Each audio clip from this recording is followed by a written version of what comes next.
Assalamualaikum warahmatullahi wabarakatuh. Sebelum menonton jangan lupa tekan subscribe dan gambar lonceng.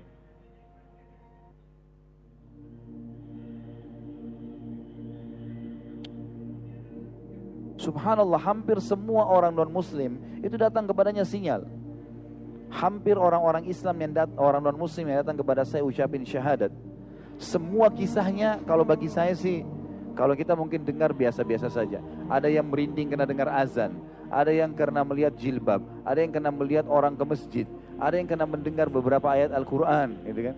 Semuanya yang mungkin kita biasa dengar, tetapi subhanallah mereka berbeda. Sinyal Allah datang. Ada satu teman saya di Surabaya, teman dekat saya, dia ceritakan pengalaman dia. Tetangganya ada seorang pastor, pastor ini berarti orang Katolik. Kemudian dia bilang, "Pastor, saya ini kebetulan teman saya ini bukan dai, tapi dia sering hadir di pengajian dan orangnya humoris, suka lelucon gitu ya. Maka dia datang kepada pastor, dia bilang, "Pastor, bisa saya ngobrol sebentar?" Kata pastornya, "Silahkan." Dia bilang, "Saya terus terang pastor bingung dengan agama saya." Islam maksudnya.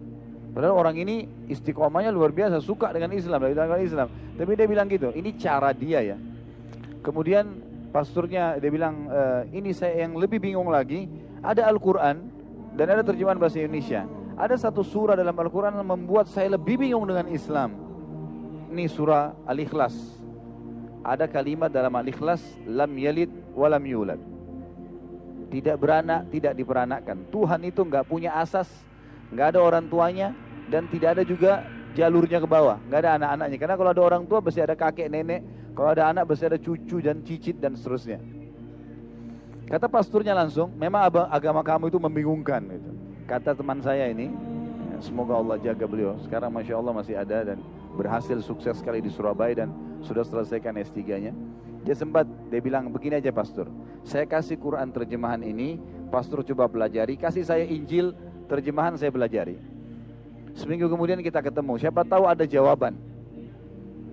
Kata pastor, baiklah, dikasih Injil terjemahan, dia juga ambil Quran terjemahan. Dia bilang, saya bawa pulang Injil tersebut, saya sempat letakkan di meja kerja saya. Tapi saya terlupa gitu kan. Selama seminggu saya tersibukkan dengan kegiatan-kegiatan.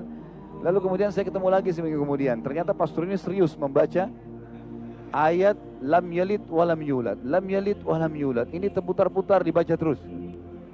Dia bilang setelah seminggu saya ketemu, lalu kemudian saya tanya, "Pastor ada waktu?" "Ada." "Bisa saya masuk?" "Silakan." "Bagaimana pendapat pastor? Ada jawaban nggak yang kebingungan saya kemarin?" Pastornya bilang, "Kayaknya agama kamu yang benar deh." Gitu.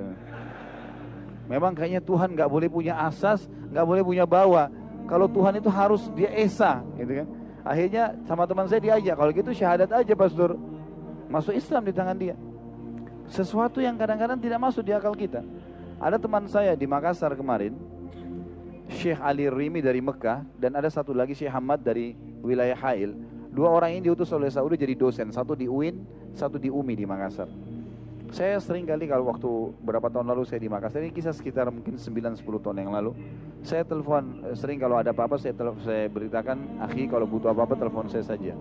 Dia bilang, "Baiklah." Satu waktu dia telepon saya, dia bilang, "Khalid coba kesini penting." Saya bilang, "Kenapa?"